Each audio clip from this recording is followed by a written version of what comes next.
Alex, you ready? Well, yes, yeah. All right, let's do it.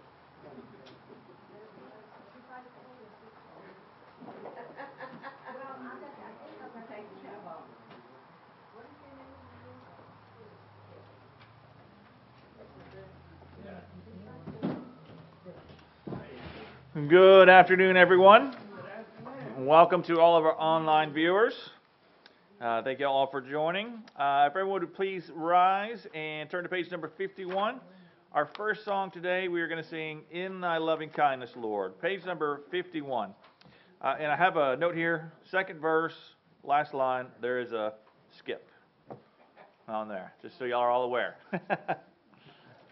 Page number 51.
Now for our second song, we'll turn over to page number 75 and sing "Mine Eyes Upon the Lord," after which we'll get Mr. Ray Cullum to come do our opening prayer.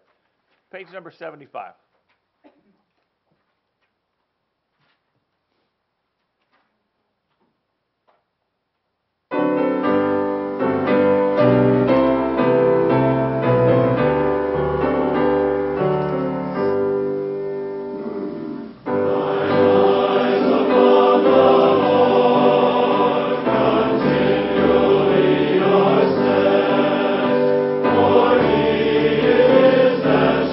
Bring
prayer, Mr. Ray Cullen.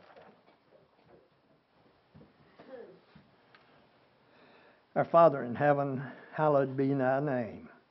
Father, we come before you humbly, asking that you be with us, strengthen us, give us the courage to carry on whatever may come. We ask that you forgive us of our sins, our shortcomings, and just give us the strength that we need, that we will make them very few and come closer to you. Father, be with the people that are in the church that can't be here today for whatever reason, whatever problem they may have.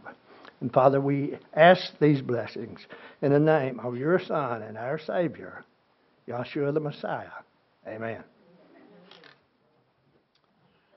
Thank you, Ray. And now for our first message today, Mr. Barry Sherrick.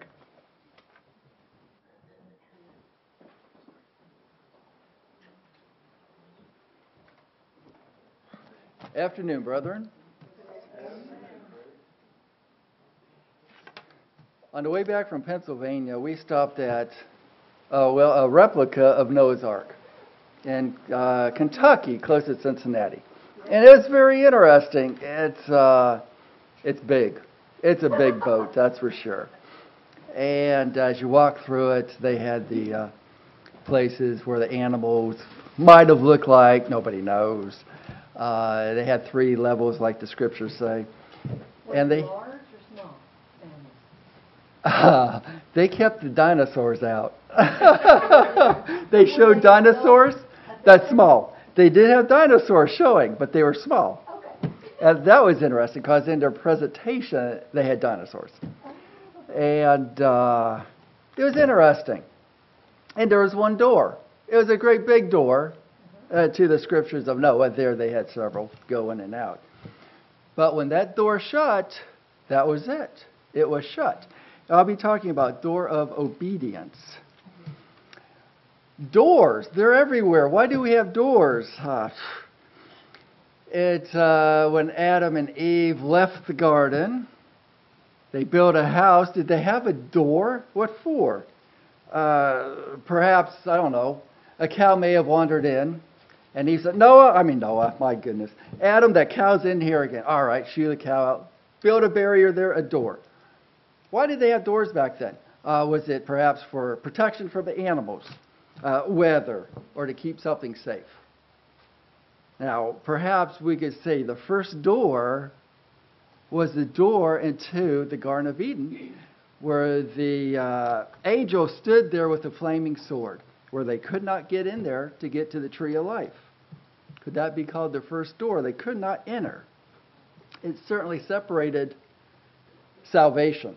Salvation was not offered then. Let's see. Going back to the ark. Once that ark, that door, closed, the people inside was in a place of safety. They were in salvation. They did not die. That door kept them from dying. And the people that didn't go in there, well, we know that they died. It's interesting. I didn't look it up for how long the flood waters were. Well, I think it was over a year. Sometimes I kind of wonder about that. Why was it so long? Those people back then lived the hundreds of years. Their technology was probably much more advanced than ours. So if you have a fleet of ships out there, it's going to take a while for those sailors to die. When there's a flood, nothing's left but boats floating. Perhaps, don't know, I thought, wait until everybody died. I don't know how long it would take sailors or people on boats to actually die. Just a thought. But it's another reason for Noah being in that ark was to preserve Christ's bloodline. Through him went the bloodline. Genesis 6:11.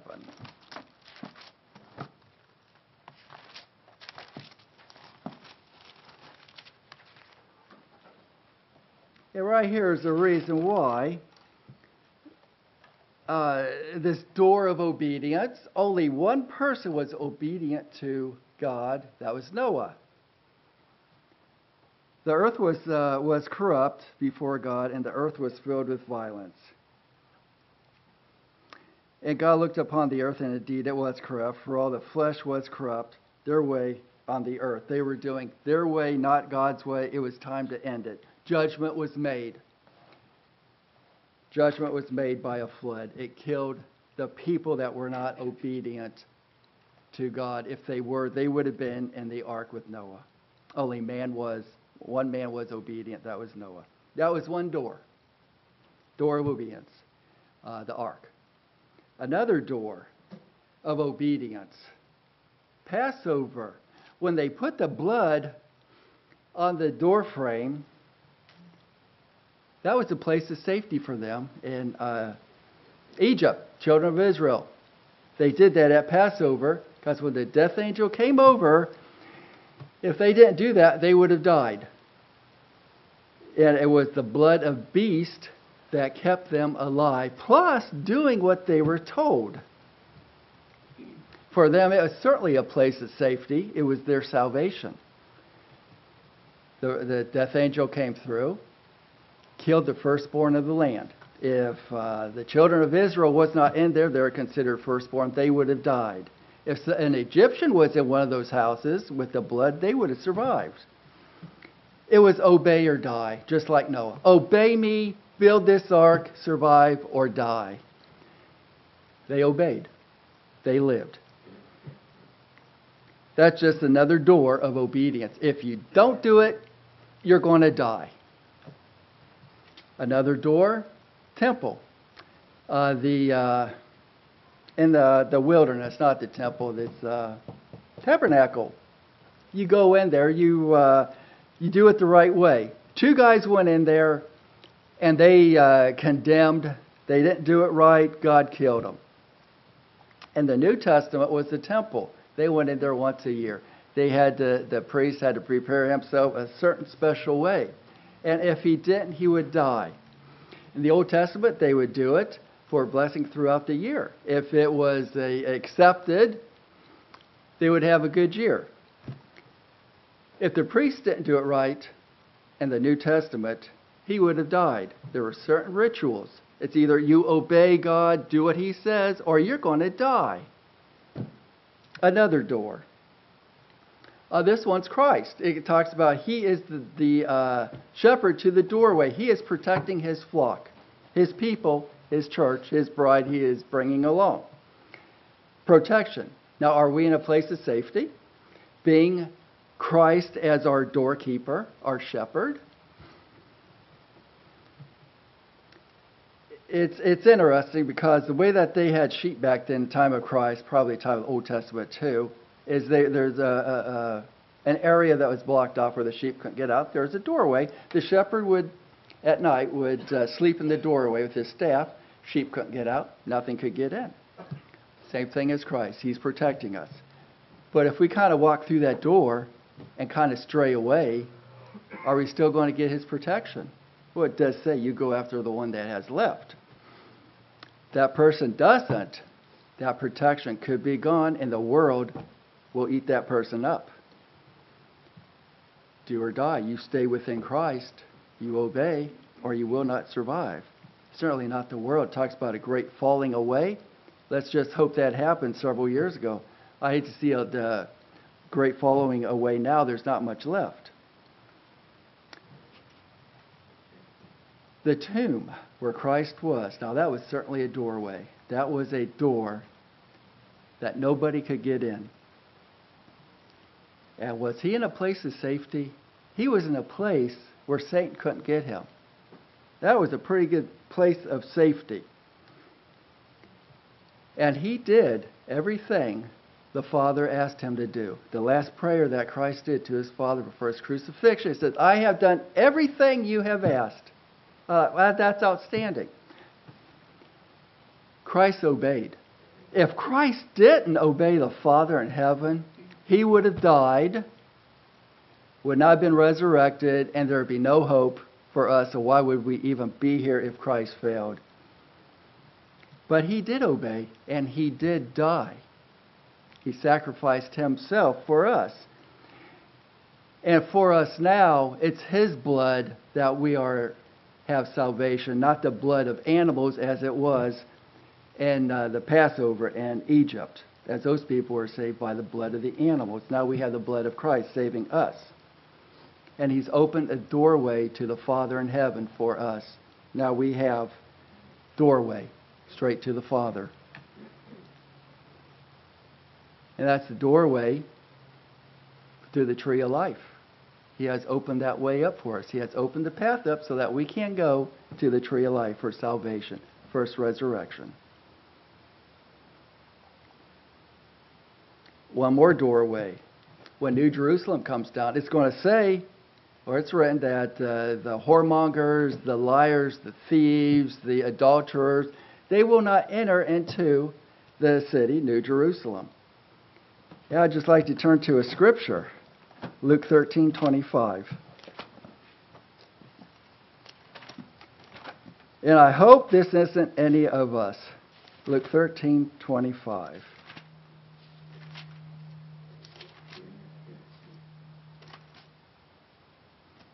Once the master of the door of the house was risen up and shut the door, and you will begin to stand outside and knock on the door, saying, Lord, Lord, open for us. For he will answer and say to you, I do not know you. Where are you from? Verse 27. But he will say, I tell you, I do not know you. From where are you from?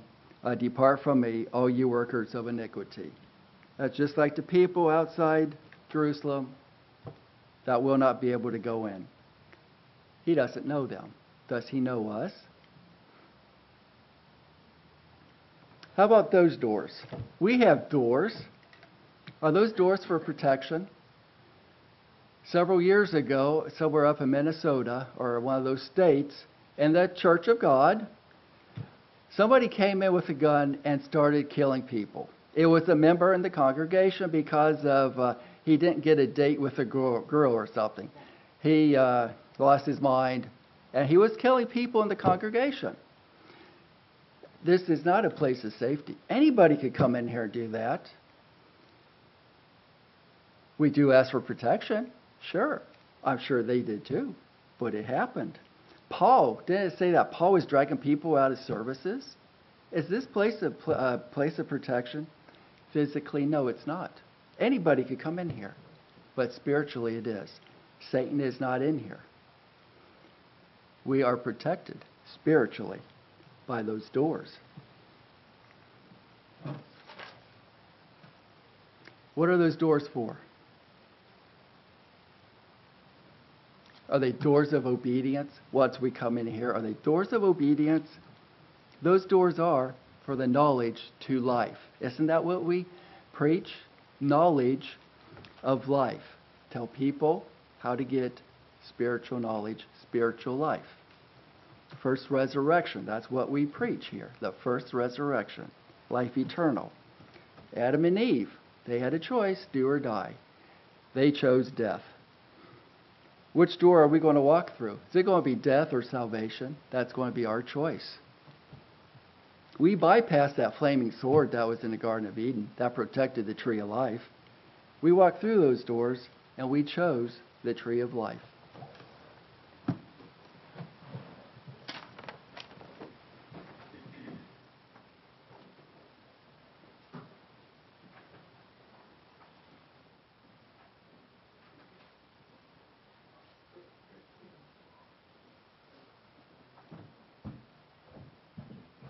Thank you, Barry. If everyone would now turn to page number 62 and stand for our third song today, we get to sing To Thee I Lift My Soul. Page number 62. That doesn't sound like the same title I see. No, that does not. Let me see which one we're at. Page number, let's hang on 1 second, Alex, before you hit that one. I did not check that. I probably made a mistake. 82. How about 82? Thank you, Jennifer. Page number 82. We'll try that one, Alex. Johnny, good catch. What was weird is when I opened my book, it opened up to that page.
Thank you very much. Please be seated.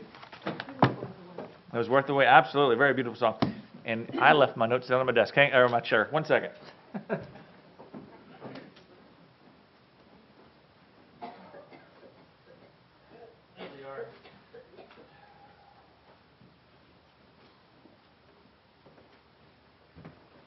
Johnny, how come you didn't tell me about that? I don't know. I left the announcements downstairs. Welcome to all of our online viewers. The message box is up and the website, or on the website, and we'd love to hear from you. You can ask questions and make comments on today's Bible study. You can also submit prayer requests. This box is not available on YouTube. Please enter your submissions early to give us enough time to receive them before the end of today's Bible study, which Ray is going to do over Exodus 10, and the prayer request, which I'm going to do right after the announcements here. Ronnie has a new user-friendly website, hgchurch.com. There will be no more updates to the old hgwaco.com. It now directs you to hgchurch.com. So go to the new one to check out live stream Bible study sermons, archived sermons, and feast information. Also, please inform those you have shared with and keep sharing. houseofgod.tv. Live stream. Oh, okay, I'm sorry. Ronnie is phasing out YouTube live stream at houseofgod.tv, so use the new hgchurch.com. Check out Country Bible Talk for commentary online. Sign up to receive alerts and emails. Also, watch live streaming sermons and Bible study.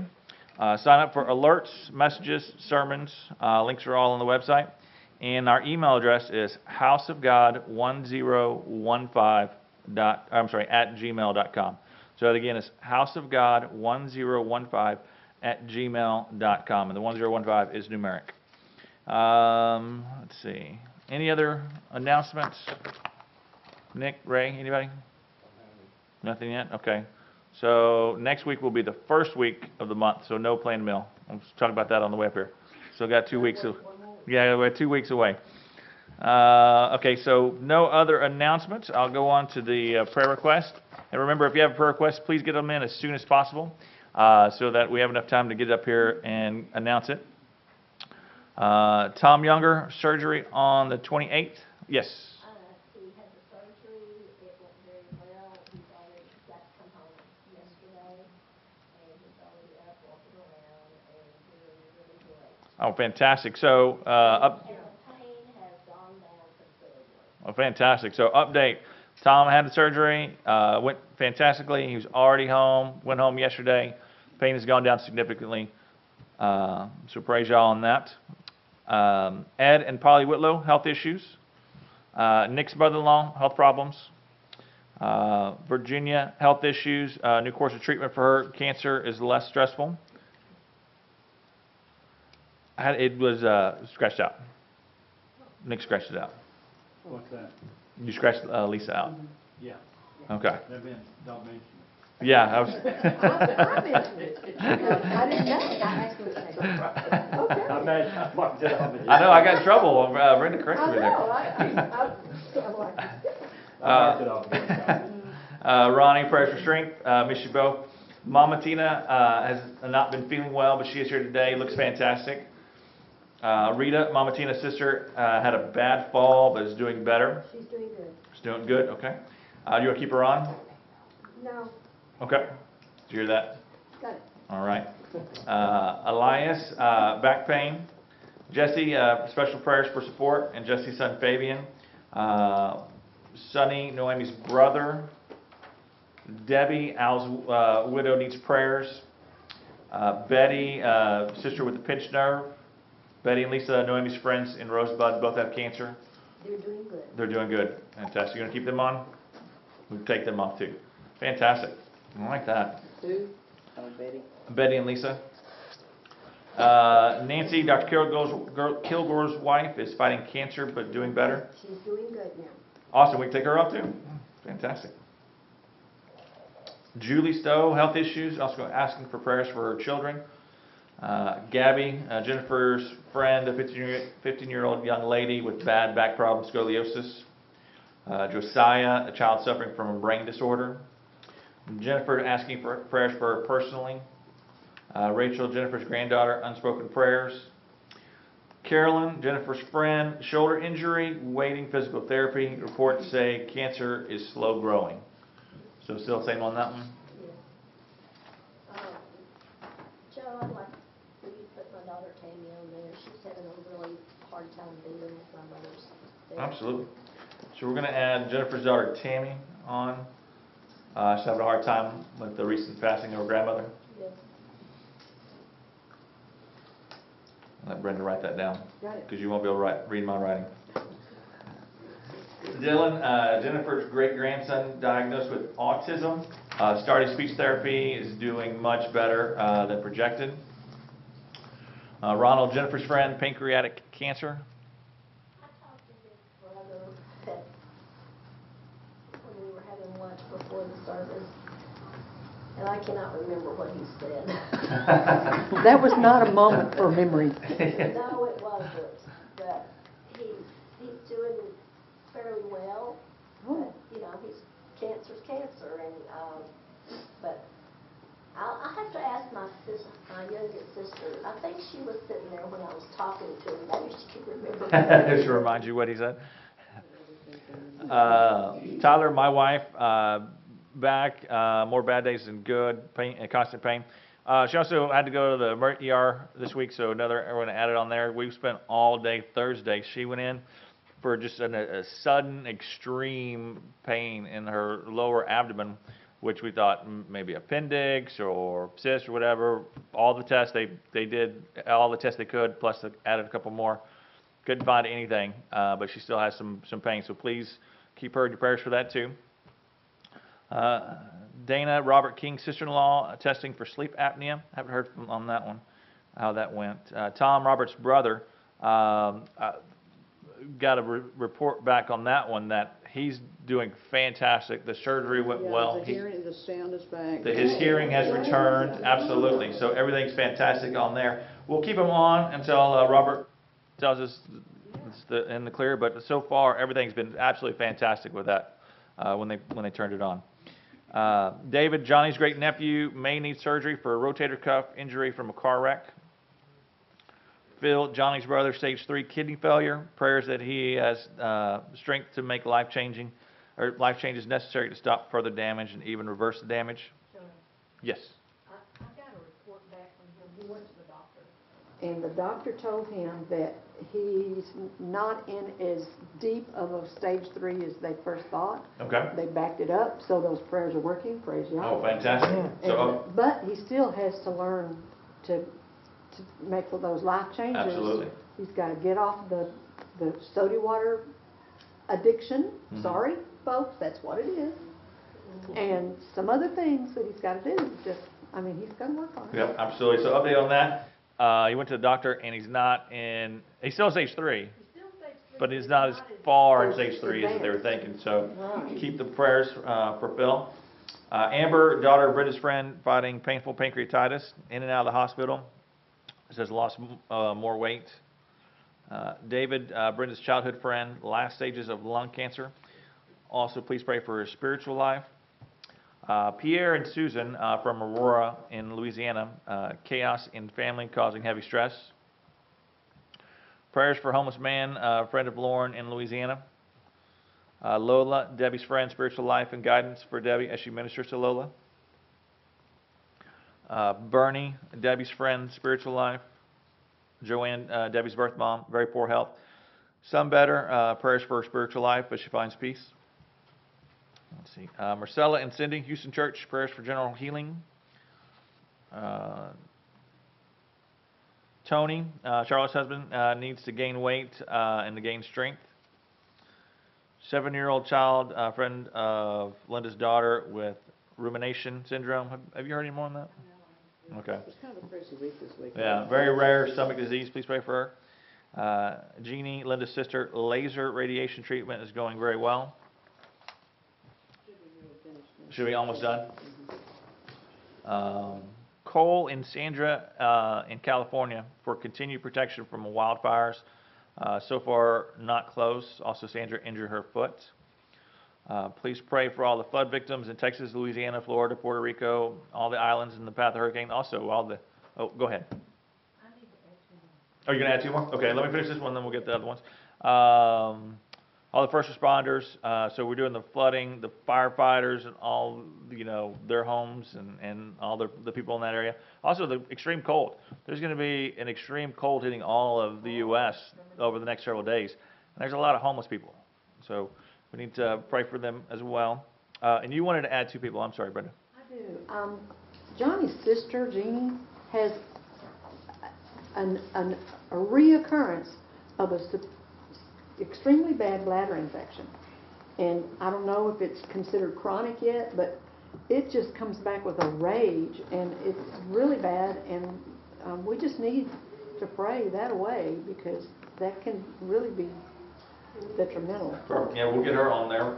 So Jeannie, Johnny's sister, has just a reoccurring horrible bladder infection that they don't know if it's chronic yet or not, but we want to pray for her anyway. And then Johnny's brother-in-law's brother-in-law,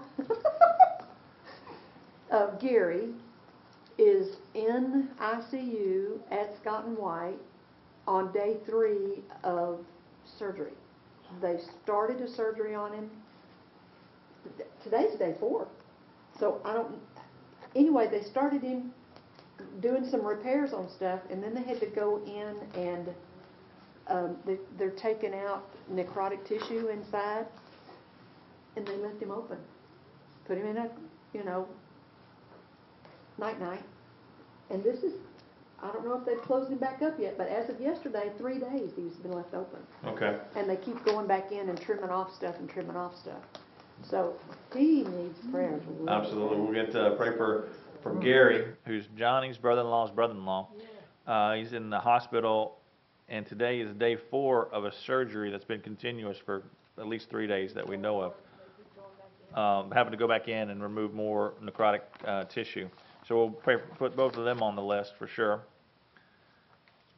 And Brenda needs to be on there too. And we're going to add Brenda on the list. I'm doing a lot better though. All them prayers already gone. That's an opinion, of course. So and Johnny said we're putting Brenda on the list too for our prayers for her. Yes, ma'am. Noemi? Well, I got a lot to be thankful to you, Yahweh, our Father. I've had considered that I was fired from after 19 years working at the nursing home. Right. And because when we came back from the safety, I didn't expect that Mama had that heart attack, and I had to be off and I couldn't go to work. So they jumped ahead and didn't even talk to me. They added in the paper that they were looking for another hairstylist. Well, I had calls from customers there at the nursing home. I said, well, I can't do nothing unless you talk to your boss. Well, she finally called me back. Okay. And so I got my job back. Oh, fantastic. Yeah, we all have a lot to be thankful for. Yeah, but I'm not going every Thursday. I told him I would do it as an appointments only because that I won't leave Mom by herself too long. So You look so pretty today. Yeah, Thank you. You look good today. absolutely. And so, I'm sorry, Pam, did you have one? Yeah, I just need to put some of my family on, just my family in general. A lot of them are sick and not feeling good, and some of them are in the hospital, and it's just been constant, seems like, here lately. Okay. Well, I was looking at the news too yesterday. They're talking about the influenza breakout that's just all across the South United States, from California all the way to Florida, and then a little bit north. But so we want to put Pam's family in general on the list also, with just multiple issues. So just pray for them. Sickness and in the hospitals and Hospitals and sickness and everything else. Absolutely. Well, your immune system is as Nick can attest, is quite low during this time of year when we don't get the sunlight and everything else that we need. Oh, sorry, go ahead. Also, I have one more thing. Yep. Ray and Mr. Nick had a birthday this week. Well, Ray and Nick, both of them? Both of them. Did they just share one? That way I can go No, set- it was like a day or so apart, a couple of days apart. Perfect. Well, let me get Alex. Alex, is there anything from our online viewers? All right, perfect. Well, how about we all sing happy birthday to Ray and Nick. We'll combine you together since y'all are sharing the week and everything. We'll combine together, sing happy birthday, and then after that, we're going to get Ray Cullum to come up here and do our Bible study on Exodus 10, and then after that, we'll get Nick to come up and do our long sermon. So, on three. Ready? 1, 2, 3. Happy birthday to y'all. Happy birthday to y'all. Happy birthday, dear Nick and Ray. Happy birthday to y'all. All right, and many more, absolutely. And now for our Bible study today, Mr. Ray Cullum.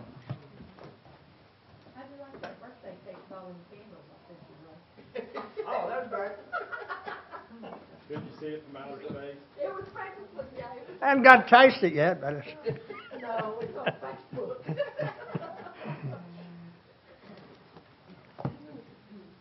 Okay, we're on chapter 10.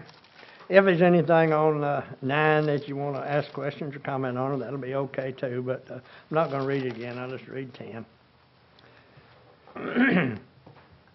Now the Lord said to Moses, "Go into Pharaoh, for I have hardened his heart and the heart of his servants, that I may show these signs of mine before him, and you may tell in the hearing of your son and your son's son the mighty things I have done in Egypt, and my signs which I have done among them, that you may know that I am the Lord." So Moses and Aaron came to Pharaoh and said to him, "Thus says the Lord God of the Hebrew, how long will you refuse to humble yourself before me? Let my people go, that they may serve me. Or else, if you refuse to let my people go, behold, tomorrow I will bring locusts into your territory, and they shall cover the face of the earth, so that no one will be able to see the earth, and they shall eat the residue of what is left, which remains to you from the hail, and they shall eat every tree which grows up out of the field. They shall fill your houses, the houses of your servants, the houses of the Egyptians, which neither your fathers nor your fathers' fathers have seen since the day that they were in the earth to this day." And he turned and went out from Pharaoh. Then Pharaoh's servants said to him, "How long shall this man be a snare to us? Let the men go, that they may serve the Lord their God. Do you not yet know that Egypt is destroyed?" So Moses and Aaron were brought again to Pharaoh, and he said to them, "Go serve the Lord your God. Who are the ones that are going?" And Moses said, "We will go with our young and our old, with our sons and our daughters, with our flocks and our herds. We will go, for we must hold a feast to the Lord." Then he said to them, "The Lord had better be with you when I let you and your little ones go. Beware, for evil is ahead of you." "Not so. Go now, you who are men, and serve the Lord, for that's what you desired." And they were driven out from Pharaoh's presence. Then the Lord said to Pharaoh, "Stretch out your hand over the land of Egypt, for the locusts, that they may come upon the land of Egypt, and eat every herb of the land, all that the hail has left." So Moses stretched out his rod over the land of Egypt, and the Lord brought an east wind on the land, and all that day and all that night. When it was morning, the east wind brought the locusts. And the locusts went up over the land of Egypt and rested on the territory of Egypt. They were very severe.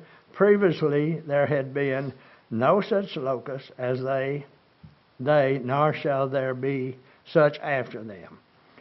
For they covered the face of the whole earth, so that the land was darkened, and they ate every herb of the land and the fruit of the trees which the hail had left.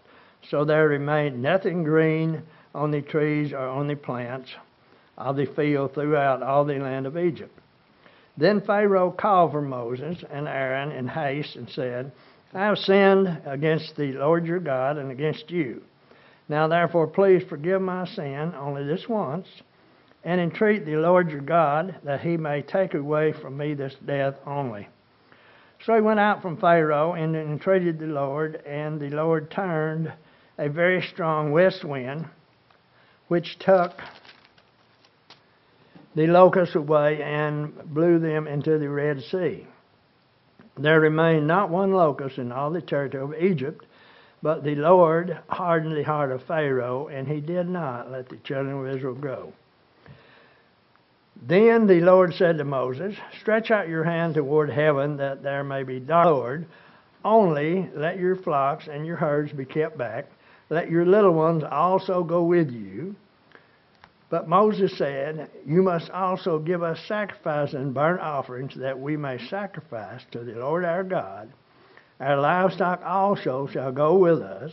Not a hoof shall be left behind, for we must take some of them to serve the Lord our God. And even we do not know with what we must serve the Lord until we arrive there." But the Lord hardened Pharaoh's heart, and he would not let them go. Then Pharaoh said to him, "Get away from me. Take heed to yourself, and see my face no more. For the day you see my face, you shall die." So Moses said, "You have spoken well. I will never see your face again." It seems like Pharaoh, he will start to give a little, but he's still making his own. He is not God, and this, we can learn a lesson from this. God wants a complete surrender of us as well. Sometimes that's hard for us to go, We hang on to our little thoughts, our beliefs, and we don't want to turn it all over to God. Comments? Questions? Verse 11. It sounds like Pharaoh said go, or am I not reading that right? Oh, yeah, let's see that. Yeah, I caught that too. And But he didn't want everybody to go. He just wanted the men to go.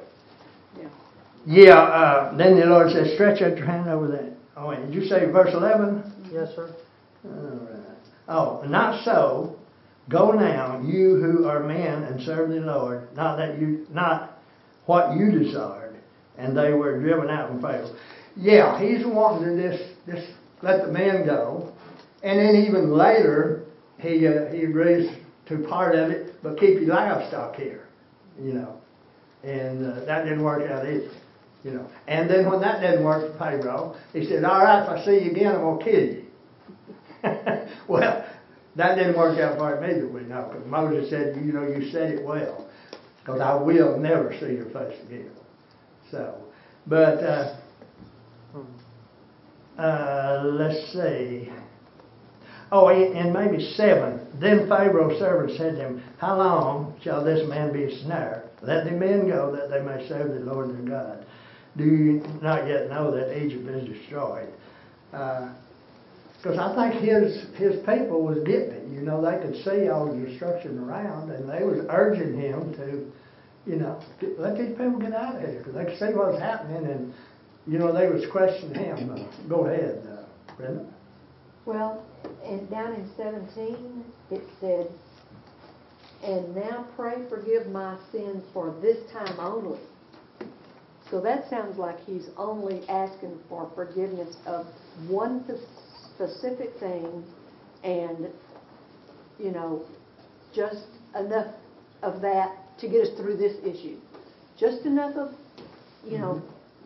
just get us through this. That's all he's asking.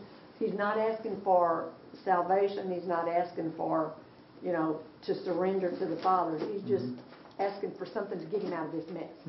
He's just wanting a covering for that one specific act right Get me now. out of this mess. And he is used to dealing with pagan gods that don't have the power of this God. He don't get it that God can take care of the whole thing. And that's a lesson to us also, Do we think God is limited? Yeah. Well, the other thing that I noticed is that it says that these locusts are not like any of the locusts they've ever seen on this in this whole country. Well, this was a special The bug. swarm was like none that had ever been before. Yeah. I got the impression that the bug itself was not even like anything they'd ever seen. Okay. Well, Like maybe I got bigger that, or blacker or kind of like the flood. There was chewier. there was never a flood like it, and there never will be a flood like it again. Oh, like that? Same kind of concept Oh, is what I was okay. getting off of that one on the locust. I was just wondering if they smell as bad as crickets do. You know, when they come in before our front and die. Did you get all you was gonna do, Joe? You had your hand up. Yeah, oh, I was gonna say something on the Pharaoh. You know, part of that where he just wanted the forgiveness or the pray for that one thing is, you know, he's still trying to, you know, Pharaoh was considered God, so he's still trying to be all powerful, but he's probably getting what it says. You know, a lot of the servants are starting to get it. You know, even in the hail, it was talking about how some of the servants heeded the warning and took their flocks in so they wouldn't get beat. And now somebody's got more servants that are saying, hey, you know, this is the real deal here. So he's trying to still remain powerful, but appease more of the Egyptians. Does that make sense? Why he's asking for just this one covering, And one praise? well, I wonder if you know the like when the boils was all on his magicians and all that, but if he had them also, it don't say, because he was still rebelling, and you would think if he would have been covering them boils, he would sure understand and give up. But you know, I wonder if some of these words is lost their meaning somewhere. For one thing, in verse 21. But he who, well, let's go 20 and 21. He who feared the word of the Lord, they had been told, you know, that to bring your livestock in here, or, you know, they're going to die. He who feared the word of the Lord among the servants of Pharaoh made his servants and his livestock flee to the houses. But he who did not regard the word of the Lord left his servants and his livestock in the field. Now, here's the question. We go back over to... Yeah, I want to do that. Excuse me, that was in chapter 9. But here's the question. In verse 6 of chapter 9, so the Lord did this thing on the next day, and all the livestock of evil died. Now, does all mean all here, or is this word lost its translation? Because we see here, after that, if all the livestock are dead, what would there be out in the field that... I asked that last week. I'm still wondering. So I don't know. Well, we talked about. Joe, maybe you got... Oh, go ahead, Dwayne. Or, go ahead. That's just my assumption. The land can't hold all the animals. That's what they dealt with back then, was land. Mm-hmm. They could have been 2 counties wide and shepherds out watching them, but everything in that town or city limit or whatever we could visualize might have died, and they could have brought in more. Mm-hmm. You know, I don't know. You know how Lot and Abraham had to separate because Yeah. Right. their deal was animals. It takes I guess maybe, thousands of acres. maybe it would have been all that was in that certain part, like you say. We can put that on Well, the big sheet Yeah. right And there. the Israelites' animals weren't dying from No, the they don't know Lord. that. But they didn't. They took all them with them when they left. They didn't, because Pharaoh wanted them to leave them. Because I guess they'd kill most of what he had evidently. He said, well, you can go, but leave your livestock, because I guess they wanted them. Probably for food. Okay, Joe's first, and then I'll get back to John. Go ahead, Joe. Well, I was just going to say to Dwayne's point on that, we don't know what kind of time frame this is involving from the first plague all the way through the plagues. I don't know if it was a day, a month, a year. It doesn't say, right? Mm-hmm. So, you know, to Dwayne's point, they could have brought in, you know, reinforcement cattle or livestock from another country saying, well, haha, we got this covered. And so then the next time, the people who lost all their livestock, or not all of them, but some of them who started to wake up and understand it, I'm going to protect my livestock this time and do what the Israelites do. So, I mean, there could have been a time frame going across here that we don't expect, that when we read this, we think back to back to back to back. But the day, you know, it was dark for 3 whole days. Mm-hmm. John was next. Okay. I just wondered if, since he was letting them go with just the men, leave their livestock, leave their young and their women or whatever, that they might go out and do their worshiping and then come back. Yeah. And That is what Pharaoh is wanting them to do. You know, that's the reason he just said, because he asked it when, at one point in time there, who's going with you to do this? You know. Yeah. And that's when Moses told him, you know, that we're going to take all of them and we're going to take the livestock only, and you might as well get it. I'm asking for complete surrender right here. You're not going to make stipulations. Go ahead, Nick. Yeah, I agree with that.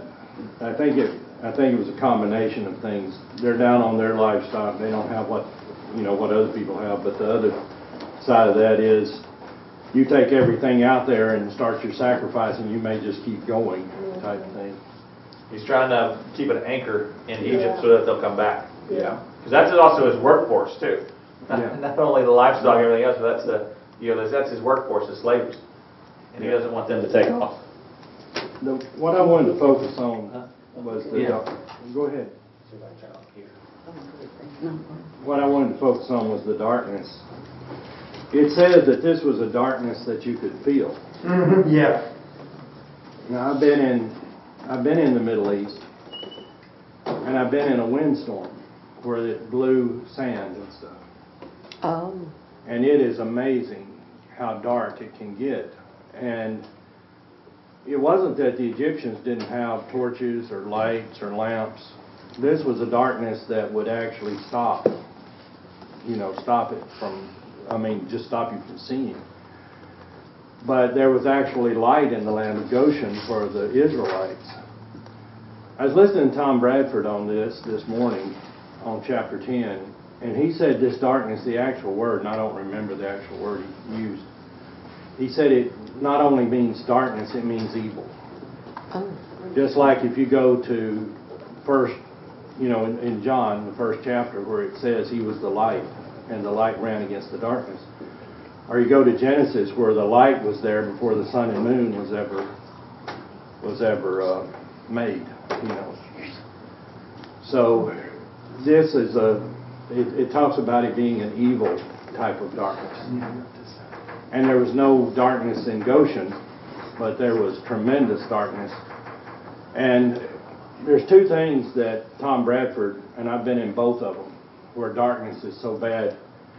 I've been in fog so thick that my car lights couldn't even shine 3 feet in front of me. I was having to open the door and see the line on the side of the road to keep driving. And, you didn't see another vehicle until it was right on you. And it was so dark, basically you could feel it. You were just, if you turned off every light, you were just in complete, total blackness. And I wonder if that's what's going on here. Or it could be a sandstorm. A sandstorm in the Middle East. I would be maybe 50 feet away from my tent. I wouldn't even know which direction to go. What I would have to do is find the tent pegs and walk the tent pegs, looking down to find them. So I'm wondering if it's something along this kind of darkness, because it does say it's a darkness you feel. And it supposedly is a very evil darkness. And then notice how the darkness is over the Gentiles, while God's people are in the light. And this is a definite separation of good and evil. So I'm wondering if that's the reason why the darkness is the ninth plague, to show good versus evil and darkness versus light. I think it would be a special darkness. I don't think it would be sand, because 3 days and 3 nights of it would have probably killed nearly all of them, for it blowing for that long. I think it's a special darkness. I've been in them for days. Have you? Oh yeah. Yeah, you cannot believe. We wore masks, we wore goggles, we treated people in the hospital for sand being in their eyes. It was just unbelievable.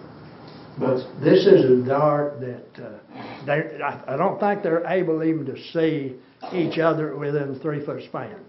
I've never seen a darkness like that. But I think this is that much darkness. Go ahead, you was first. Have you ever been down in the caverns? It's dark. Oh, yeah. And your Yeah. guide, Well, I've been in It's a wet, cold. some up there when we went last time we went to Missouri. and your guide let you experience And total they turn all the darkness? lights You been there? Yeah, you can feel it. That's Be holding spooky. somebody's hand. You talk about feel it. It is so. I was probably nearly 50 years old before I experienced total darkness. They got It's some of that. spooky. They got some of that at Disneyland last week too. They went inside those rides and the lights all went out for a couple of hours. Nothing like it. There's nothing like where there's total darkness. Yeah. You can feel it. Yeah, it's not a good feeling. Okay, Joe, you had your hand up next. I was just going to say, talking about the darkness and the light.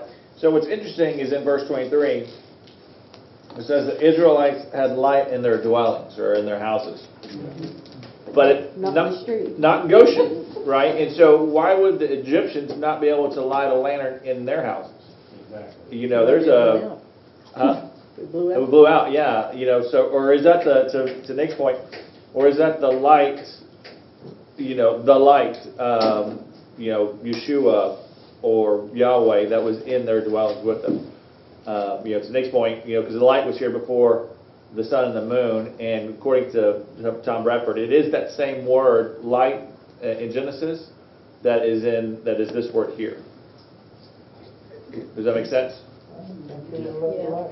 I guess, exactly what do you mean, and we'll see, I don't think. Well, just that if it was a candle, why would the Egyptians not be able to put out a candle in their dwellings?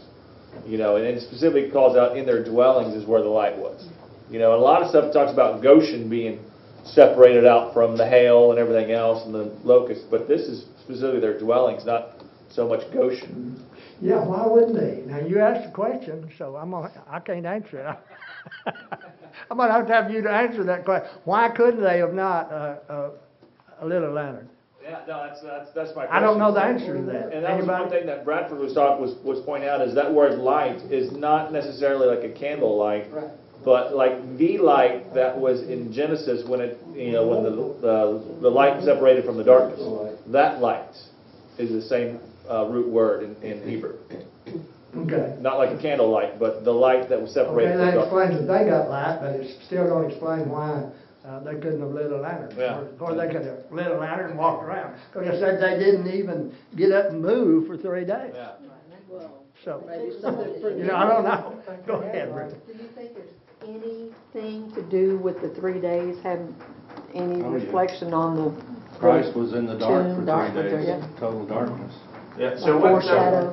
speaking of that, I also wanted to ask the question: what's the significance with the number 3 in the Bible? I know Nick did a sermon on that one time, on the correlation between the number 3. It just means completeness. Completeness. Okay. Yeah, Christ was in the grave for 3 days and 3 nights. The world tries to tell you that's not true, but he was in the ground for 3 days and 3 nights, or in the cave. And of course, then, this darkness, this evil darkness, ruled for 3 days and 3 nights. It's a complete darkness. Complete darkness. So that's a time when Satan was over them? Yeah, that's the way I look at it. It was just pure evil, But I think it's more than just being dark. I think it was actually physically dark, so dark that you could feel it type thing. So dark it's like being in the cavern when they turned the lights off type thing. But also there was an evil spiritual lack of light. Yeah. And well, that just starts bringing up so many more questions, because God was here, there. He's all powerful, and he was still in control. I don't know how many demons are there. God could either allow it or not allow it. Isn't he all powerful? he didn't allow the Egyptians to have light. That's the bottom line. However he did it, we don't know. But he did not allow them to even have a candle or a lamp or anything. Yeah, I know, because they said they couldn't move, so. So he just didn't allow it. Now, I don't know if it was a sandstorm where the magnetized particles went up in the air and he just made it dark, so dark. I don't know if that's the reason why they couldn't do it, or if it was just a miraculous type of evil darkness that we can't experience. Okay, who all had their hands up?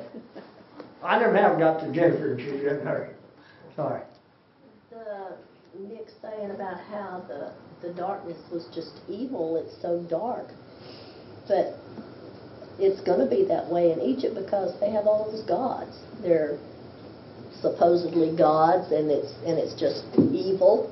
And then it's compared to Goshen, where Yahweh has given them light.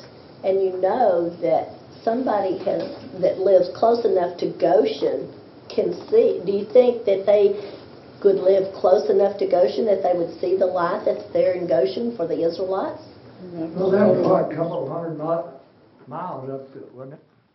Wasn't that like a couple of hundred miles to one end or the other or something? Well, I mean, if they lived close to the Egyptians, some of the Egyptians lived close enough to Goshen that they might see the light. But Not if it's a thick darkness like a fog.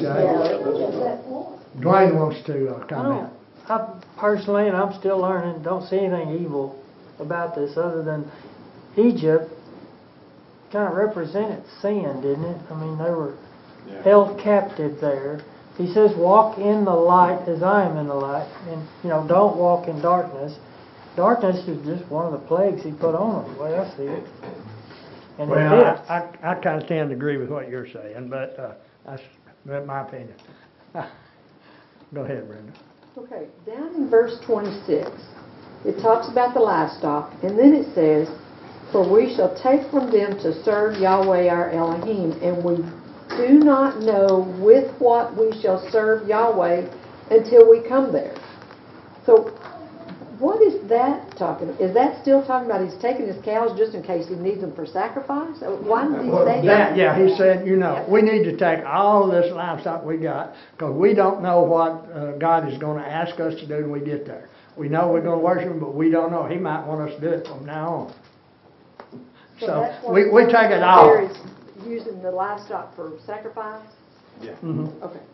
For whatever God might want them for. He took everything. It doesn't really, it doesn't really know which ones Yahweh might want. Yeah. So he's going to take them all, or he might want all of them. He doesn't know. So that's the reason why he wants all of them to go. Just like, a little different, but the same principle when Abraham was called to sacrifice Isaac. He went thinking he was going to have to do that. Yet God didn't make him do that. But you've got to be prepared and be willing to do it to please God. Joe. I just wanted to say, Are we out of time? we're getting close, but I just wanted to point on there, whatever the darkness was, God was getting ready to do something so dramatic that he, in verse 2, said, I want you to tell your sons and your sons' sons. So this is something that's going to go on, that he wants the impression left on the children and the grandchildren and everybody else about what he's about to do. Does that make sense? And so it's going to be, whatever he did to do the darkness, it was something that he was preparing them for, to say, I'm going to do something, and I want you to tell your sons, and I want you to tell your grandson, and I want to just keep going. I want everybody to know how powerful that I am. It says here that I made fools of the Egyptians. Yours says in verse 2? Mm-hmm. Well. Linda.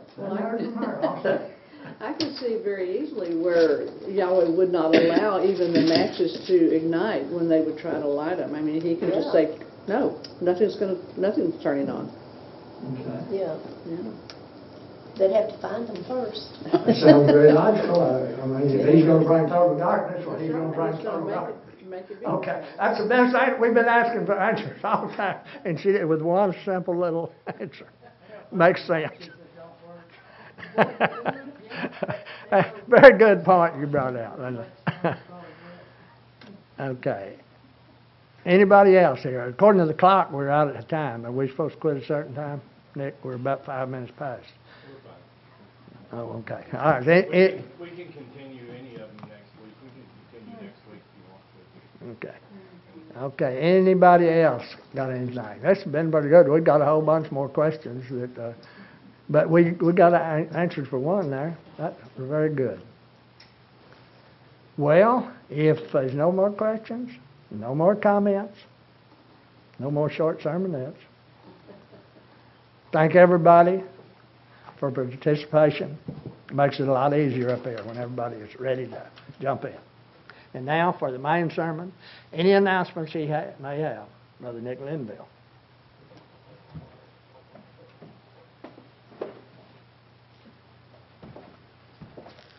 Thank you, Barry. Thank you, Ray. Thank you, Joe, for leading singing today and doing the announcements. I have a card to read before I get into the sermon. This is to the house of God. It's from Leona Rose Myers. And how you say it? Lana. Okay, Lana. And the family of Lana Rose Myers acknowledges with grateful appreciation the kind expression of your sympathy. And it says, "Dear church family, thank you so much for the pot plant of caladiums. It was very pretty. Thank you for your friendship and thoughtfulness. Love you all, Jennifer." Do you have anything to add to it, Jennifer? No, I just thank you for remembering us. Thank you for all you do. Ray is going to be at Houston next week. Mike Alwine said he would come here and do the sermon. Next week I'll be here to do whatever else needs to be done. Barry, are you going to be here next week? Don't know? Most likely. Okay. We'll talk. We'll get assignments handed out then, what people want. Lisa would have made me a birthday cake, but I said it'll raise my sugar. But also, we have to put so many candles on it now, we have to notify the fire department.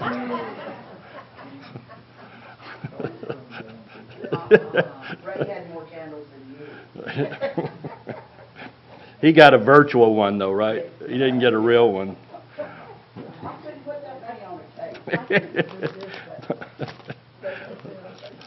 That's what my father used to tell my mother-in-law. My stepmother. He said we would have a birthday cake, but we would have to put too many candles on it. That's when you go down and you find the special ones. It's just the number 7 or the number 6 or the number. Yeah, the guy that he's 91 and he wants the woman to notice him, so he turns it upside down, and she's like, "Who are you trying to fool?" Anyway, today I want to talk about the sixth seal. And I'll just tell you, to me, the sixth seal in Revelation is nothing but all-out war. That's what I see it as. And I'll get into opinions and stuff, but that's what I see it as. Now, it may not necessarily be what you see it as. But for the seals in Revelation in chapter 6, and we can be turning there, for the seals, they are caused by man. The first seal is the guy, the false prophet. Second seal is conflict or war. The third seal is scarcity or famine. The fourth seal is widespread death, caused probably more by disease than anything else. The fifth seal is the martyrs begin to cry out. And then we have the sixth seal, which is things are disturbed in the sky, to me. Let me just read the whole chapter. Chapter 6. It says, Now I saw when the Lamb opened one of the seals, and I heard one of the four creatures saying with a voice like thunder, "Come and see." And I looked, and behold, a white horse. He who sat on it had a bow, and a crown was given to him, and he went out conquering and to conquer. When he opened the second seal, I heard a second living creature saying, "Come and see." Another horse, fiery red, went out, and it was granted to the one who sat on it to take peace from the earth, and that people should kill one another, and there was given to him a great sword. The third seal is scarcity. And he opened the third seal, and I heard the third living creature say, "Come and see." So I looked, and behold, a black horse, and he who sat on it had a pair of scales in his hands. And I heard a voice in the midst of the four living creatures saying, "A quart of wheat for a denarius," which is a day's work, or 3 quarts of barley for a day's work, and do not harm the oil and the wine.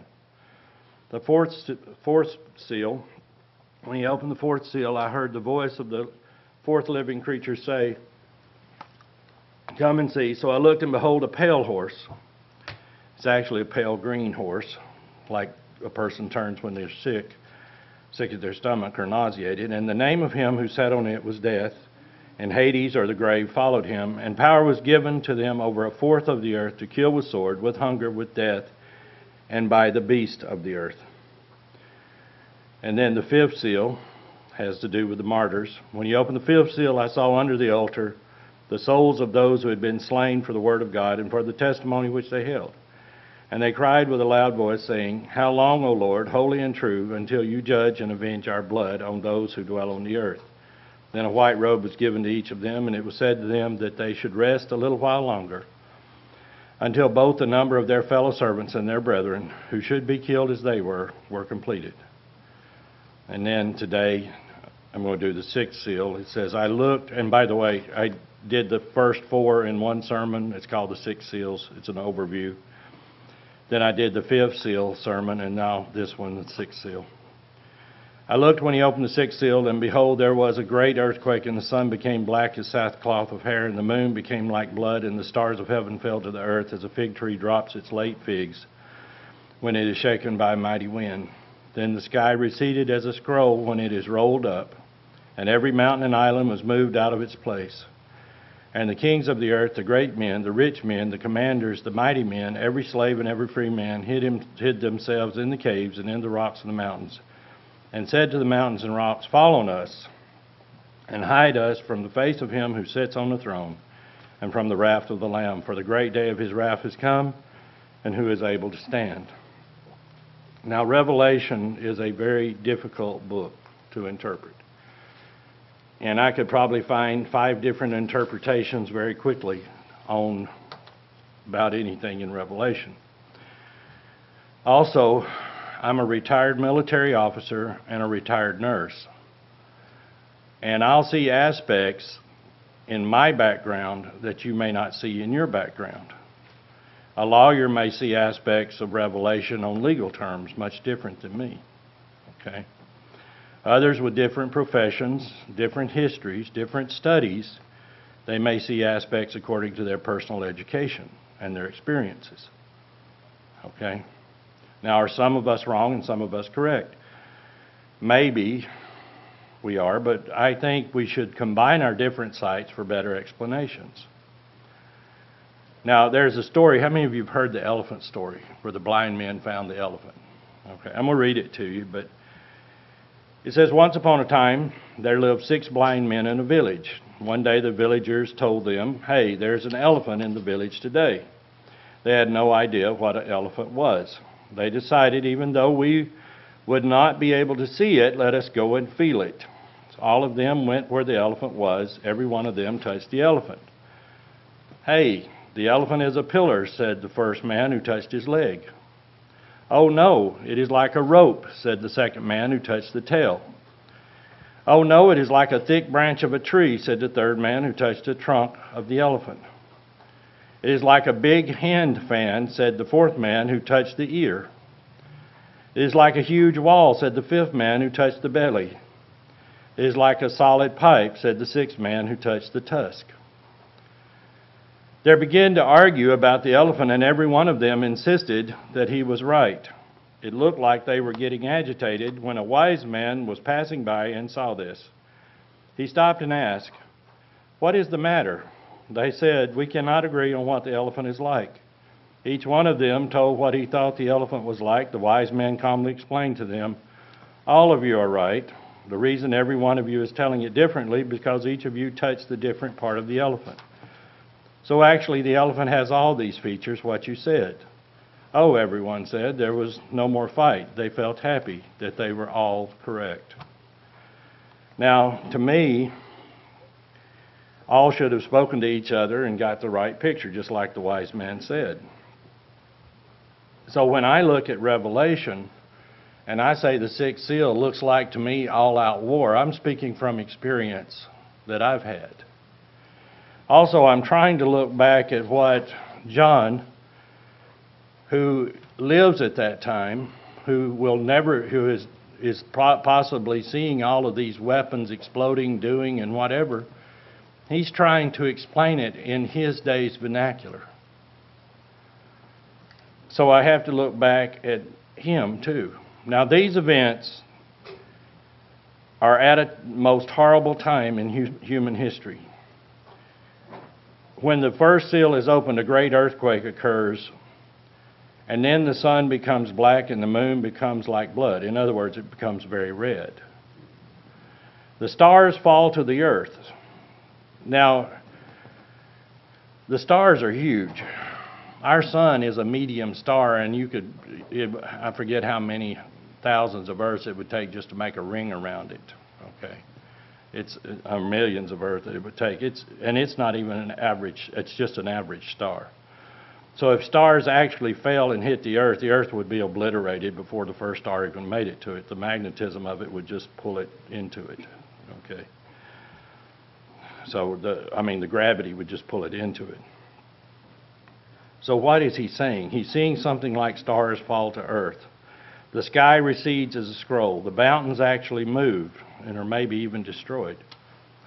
Now, so John is watching what's happening, and he's trying his best to explain it. Now, in the book Mystery of Iniquity, written by Michael Rood, page 181 shows the scroll effect of atomic blast. Okay? And you can actually see it scroll up. You see it come up, and then you see it scroll up. So is that what John's seeing? Page 183 shows the difference between a 12.5 kiloton bomb, which is 1,000 tons of TNT rated, to a 30 megaton, which is million tons of TNT rated, and a nuclear blast. A 30 megaton blast is 248 times more powerful than a 12.5 kiloton. 12.5 kiloton tore Hiroshima and Nagasaki all to pieces. Okay. So now we're talking megaton, millions of tons of TNT power. So he says now the first catastrophe is a great earthquake. There are 14,900 nuclear weapons in the world right now that are ready to go. Now, in the mid-1980s, there were something like around 58,000. But our arsenals supposedly have been decreased, but those warheads are still there. Some have been dismantled, but they can be put back together from what I understand. So 9 countries in the world possess a total of 14,900 nuclear weapons. This is from World Nuclear Weapons Stockpile, and it's from it's an internet article from a website called Plowshares. The United States and Russia account for 93% of them. Since their peak in the mid-1980s, global arsenals have shrunk by over 2/3. More countries have given up weapons and programs in the past 30 years than have tried to acquire them. The direction is positive, but when we are fleeing a forest fire, it's not just direction, but speed that matters. And 9 countries in the world, the United States, Russia, and Russia has 7,000, the United States has 6,800, France has 300, China 260, United Kingdom or England 215, Pakistan 130, India 120, Israel 80, and North Korea supposedly has nuclear weapons but has about less than 15 of them. Now, Wikipedia reported that 68,000 active weapons in 1985, and those are the ones who have been dismantled but could be put back together. Most of the decommissioned weapons are simply stored or partially dismantled, but none have been destroyed as far as we know. So we still are looking at a possibility of 68,000 weapons overall.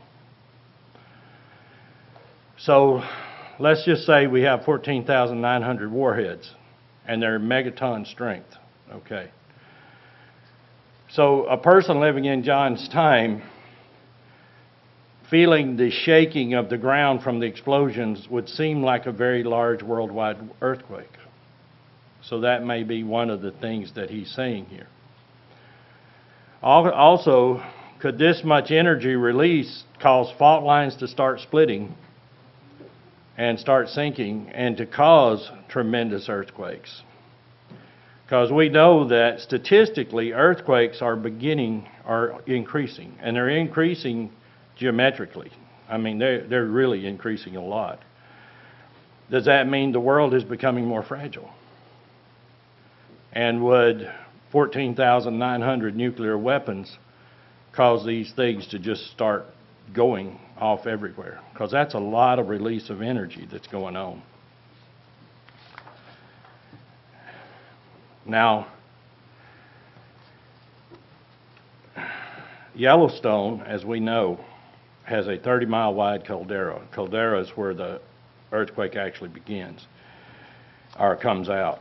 Now, I covered this in another article, in another sermon, but Yellowstone National Park, it's a supervolcano basically. And they have earthquakes there all the time by the thousands. But they had one that was a 4.8 earthquake. Now, that was in February of 1980. But Yellowstone itself has about 1,000 to 3,000 earthquakes per year. I did not know that. And when I went to Houston and I talked to them about this and I gave the overview of the first one, there was a lady sitting there and she said she has land near Yellowstone, and yes, they do have that many earthquakes, and she was aware of that. 1,000 to 3,000 per year. So a 30-mile wide caldera going off would wipe out or kill a lot of people in about 4 different states. The primary ash zone would go almost to Texas, and the secondary ash zone would actually hit Texas. It would even hit parts of California. It would even hit 1, if not 2, of the Great Lakes.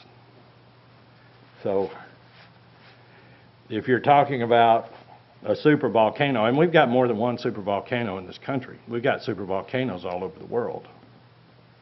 So my observation is the world is becoming weaker structurally with increasing earthquakes, and the energy of a full-scale nuclear war could cause the earthquakes to start really coming fast. Now, there's a difference between an air burst and a ground burst. Okay. When I was in the military, we talked about air burst versus ground burst. Now, an air burst is when you explode it so many thousand feet high in the air and it covers more territory. It kills more people initially, but it kills less people in the long run because you have less fallout. The United States primarily would use air burst. Okay? Now, a ground burst, and if you can imagine a 30 megaton weapon equal to 30 million tons of TNT hitting the ground and going off, it's going to stir dirt, debris, water droplets, everything, and it's going to stir it up into the atmosphere. And your actual air is just going to become nothing but radioactive particles. And this is going to kill more people in the long run. And Russia plans to use, if they haven't changed, more ground burst. Okay, they'd rather kill more people in the long run. We'd rather kill more people up front. So, 14,900 nuclear bombs in megaton power could shake the earth quite well, I would imagine. Plus, the heat of them is many, many times the heat of the sun. So, the stirred up dirt and other things entering the air, the sky would become black. Just like we were reading about this darkness, the sky would become black, and it would be a tremendous blackness. Also, if you get into a dry climate, like the desert, and you have a sandstorm, and believe me, it gets dark in a sandstorm. But what happens is you have a lot of static electricity in a sandstorm, or in a heated area, dry heat. And your hair, you touch your hair, or you walk through I hate it, walk through Walmart, reach for a handle, and all of a sudden it shocks me. It's static electricity. Well, what happens is the particles go up above the sandstorm and they block out the light because of the magnetism of them. Now, I looked to see if the moon would turn red, and I could not find anything on that, the moon becoming red or looking red through the atmosphere. Burning debris re-entering the atmosphere would give the illusions of stars falling. Missiles leaving trails would give the illusion to somebody like John of stars falling. Okay. So John may be describing an all-out nuclear war, which may involve biological, chemical, and conventional weapons also. This is not a good time. I want to go back to ground burst versus air burst. A ground burst nuclear device explodes when it hits the ground. This is from an internet definition. This causes a more localized area of damage, but has the advantage of sucking up vast amounts of soil, rock, and debris. This becomes radioactive and then can spread its fallout over a much wider area. Air burst weapons do not create as much fallout. However, the area devastation they cause is more widespread. Also, they create a more wider area of electrical blackout due to the EMP produced. Each type of detonation has its uses. Now, the electromagnetic pulse from an airburst would have not meant much in John's day. I mean, it would have killed a lot of people. They would have had the radiation. But they had torches and candles and whatever, oil lamps maybe, and that sort of thing. But here we have electricity, people have food in their freezers, that type of thing. All of that would be wiped out. Computers would be wiped out, you know. I do have a car, and two of them, if one of them will still run, that have carburetors. And I would still be able to go somewhere. I don't know where I would go, but I would still be able to go somewhere. But our cars that we drive now, most of them do not have carburetors. They have injectors, and they are electrically, they're by computer, and it's going to wipe out that computer. And I'm sure Ray can tell you more about this than I can. Once that computer's wiped out, your car's not going to run. So you're going to, and they say that only one weapon high enough over Kansas would just about wipe out our whole computers in this whole country from the electromechanical pulse. Now, with the fallout from nuclear weapons stirred up into the air would be black with debris. So you would have darkness, and it would be radioactive too. And it just makes sense to me. He saw stars falling from heaven. Well, he really couldn't see stars. I mean, he couldn't see the stars falling. That wouldn't work. But if he was seeing missiles, if he was seeing burning debris, then that would make sense. Now, there are some things that I'm actually absolutely sure about in the Bible. For instance, you should not steal. Thou shalt not steal. This tells me that if it ain't mine, leave it alone. We had to put on our refrigerator one time where I worked, if it ain't yours, leave it alone. You know which one's yours, okay? Because people would come in and eat everybody's dinner. I know what's mine. I have to go across the road and get my cat sometimes.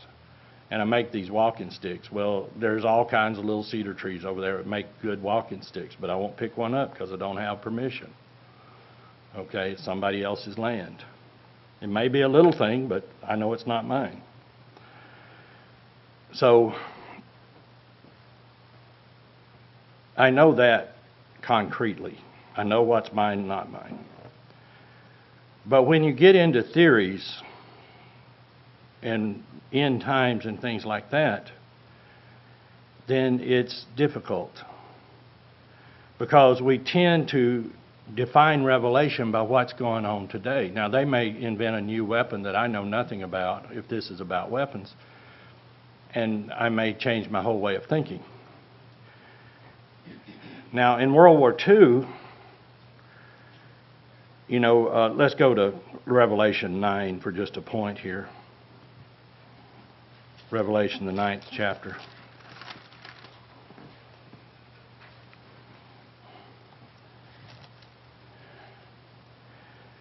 Now, John is describing something here that he is seeing, and it says in chapter 9, they also had thoraxes like breastplates of iron, and the sound of their wings was like the roar. This is verse 9 of Revelation 9. They had tails with stingers like scorpions, which had the power to injure people for 5 months. Did everybody find it? Okay. They were ruled by a king, the angel of the abyss. His name in Hebrew is Abaddon, and in Greek it is Apollyon. Now,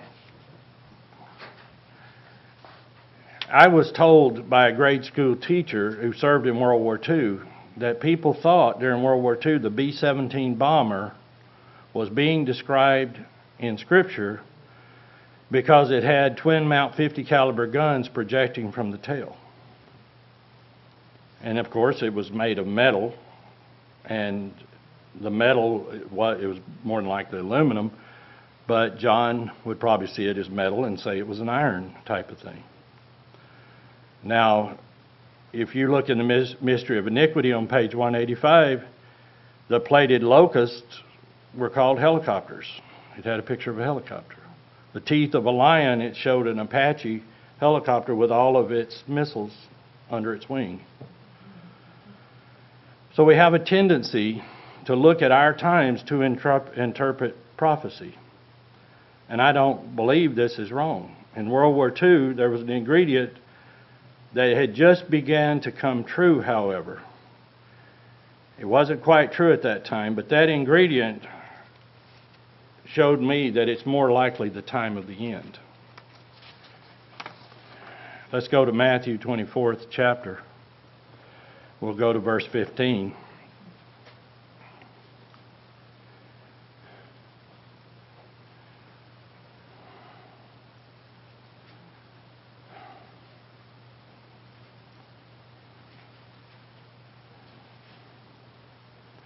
Matthew 24, verse 15. And this is our Messiah talking about the end times. He says, therefore, when you see the abomination of desolation spoken of by Daniel the prophet standing in the holy place, whoever reads, let him understand. Then let those who are in Judea flee to the mountains. Let him who is on the housetop not go down to take anything out of the house, and let him who is in the field not go back to get his clothes. But woe to those who are pregnant and to those who are nursing babies in those days. And pray that your flight may not be in winter or on the Sabbath. For then there will be great tribulation, such as not been seen since the beginning of the world, until this time, no, nor ever shall be. And unless those days were shortened, no flesh would be saved. For the elect's sake, those days will be shortened. He says, then if anyone tells you, look, here is Christ, or there, do not believe it. For false Christs and false prophets will rise and show signs and wonders to deceive, if possible, even the elect. Even, see, I have told you beforehand. When the abomination of desolation is seen in the holiest of holies, and I don't quite know how that will be, but I know that the first holiest of holies was a tent. This thing could be erected in a day. And he wouldn't even have to be standing in it. They could put me on top of Mount Everest right now as a picture. I wouldn't be there, but they could actually Photoshop or whatever me into it. Or maybe he will be there. But it says that if he doesn't return, if Christ does not return and shorten these days, all flesh will be dead on this earth. So, verse 21, do we have the weapons currently to create a war that has never been in history, causing death and destruction? So, yes, we do. Nuclear, biological, chemical, and conventional. Conventional means anything below nuclear, which is not a biological or chemical weapon. It means rifles, tanks. But we have conventional bombs that will take out a city block. So, don't sell those short. Do we have the ability with nuclear, biological, chemical, and conventional weapons to kill all animals and all flesh, all people off the face of the earth? And Yes, we do. 14,900 warheads would cause a tremendous amount of devastation. Now, I want you to just think about this. Take the first 25 most populated cities in the U.S., and let's say they get hit by a megaton-type bomb. Okay? Probably the U.S. would fall. Logistically, it would be a nightmare. We would have people from New York probably in hospitals in Texas if Dallas didn't get hit. I imagine Dallas would be hit. Okay. The top 4 cities in the United States are New York, Los Angeles, Chicago, and Houston. Now, that accounts for about 17.5 million people. If you hit those 4 cities alone, the people in Houston, we would probably have hospitals being filled up around the Great Lakes, in Iowa, in North Carolina, in Alabama. I mean, just from Texas alone.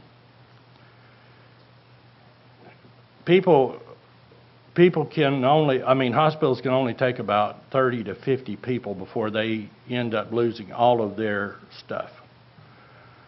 And there would have to be trucks on the road and things like that to replace just with 50 casualties. Burns, high velocity missile injuries, those types of things from the blast themselves. And that's just the top 4. Imagine 25. Imagine trying to treat millions of people suddenly with radiation poison, burns, injuries, and then people getting sick because of lack of food, that sort of thing. And radiation poisoning, if you just hit these 25 largest cities, radiation poisoning would scatter across the U.S. Food supplies would dwindle in the beginning due to problems with shipping, and then plants and animals would die for lack of food. If you hit Houston, it would take out most of our oil reserves. And many would die because care just couldn't be given to them. So, and many food supplies would be poisoned. Water would be poisoned just from the fallout alone. You know, if you hit Houston, we may be having to strain our water here and maybe having to just find water because it, falling on the lakes and surface water may be so radiated that we can't get it clean. So the water would even be poisoned. So it would probably break our economy, or would break our economy. There would be mass looting and even murder. And that's just with 25 cities. Now imagine thousands of nuclear warheads going off in the United States on many different cities. Now we've got nothing left. So the world would just be devastated with 14,900 missiles. Now if they start putting those other thousands of missiles together, we can kill everybody off probably with nuclear alone. Because even after those who made it in the initial attack, the poor nutrition, the radiation, the poor health care, the looting and all of that would probably eventually just kill us all off.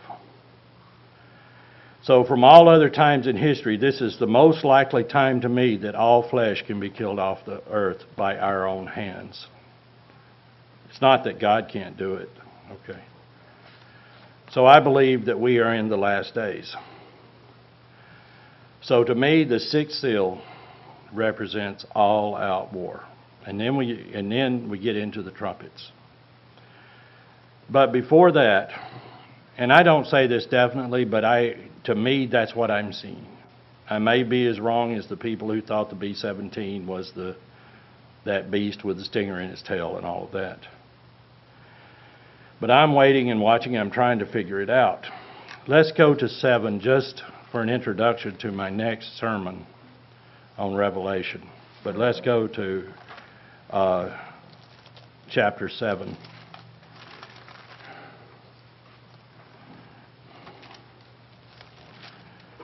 And we'll end with this because this is just an introduction to my next sermon. It says, "After these things I saw 4 angels standing at the 4 corners of the earth, holding the 4 winds of the earth, that the wind would not blow on the earth or the sea or on any tree. Then I saw another angel ascending from the east, having the seal of the living God, and he cried with a loud voice to the 4 angels to whom it was granted to him to harm the earth and the sea, saying, 'Do not harm the earth, the sea, or the trees, until we have sealed the servants of our God on their foreheads.' And I heard the number of those who were sealed, 144,000 of all the tribes of the children of Israel were sealed." Now, after the 6th seal, and I bring this up because we're seeing the separation of Israel from the other people of Egypt. And my next sermon will not go directly into the trumpets. I'm going to speak on the separation of God's people. God's people were separated in Egypt, and that was after the first 4 plagues. And there is going to start being a separation now of God's people from the rest of the people of the earth.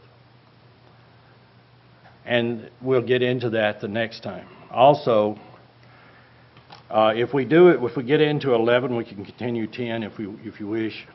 But if we get into Exodus 11 next time, I want to do that. I want to do the Bible study, and I want to bring out some things about God's people being separated.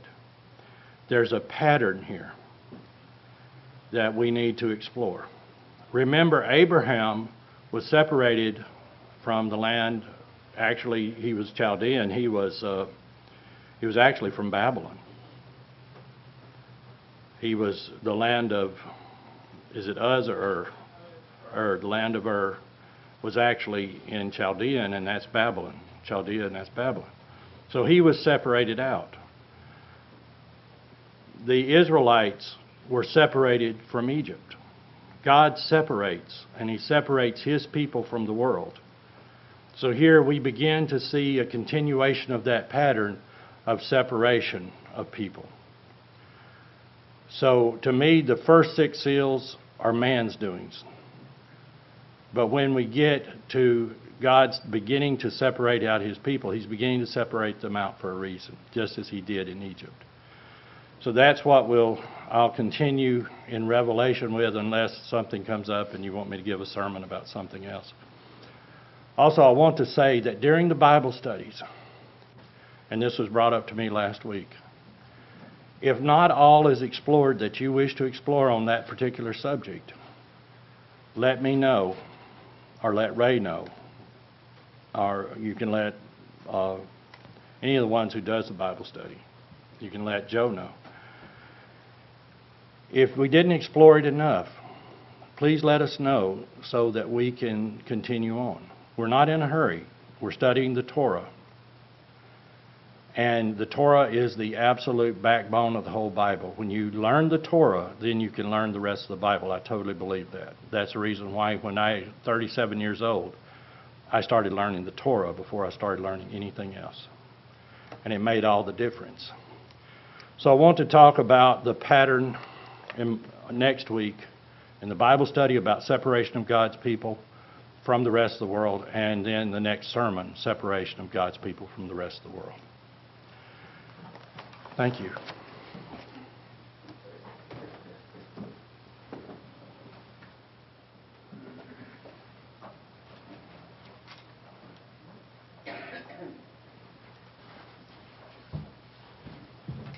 Thank you, Nick.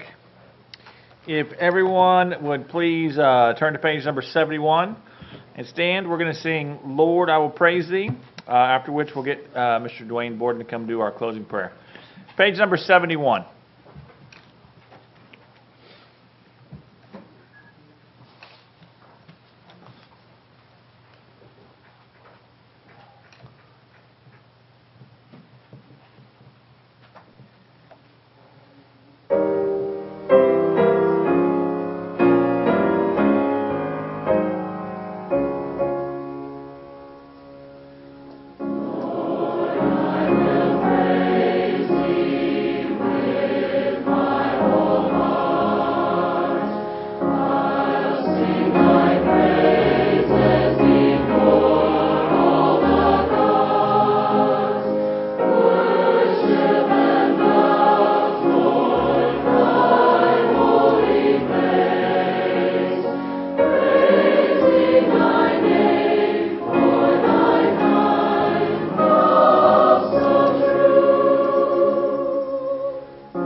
And now for our closing prayer, Mr. Dwayne Borden.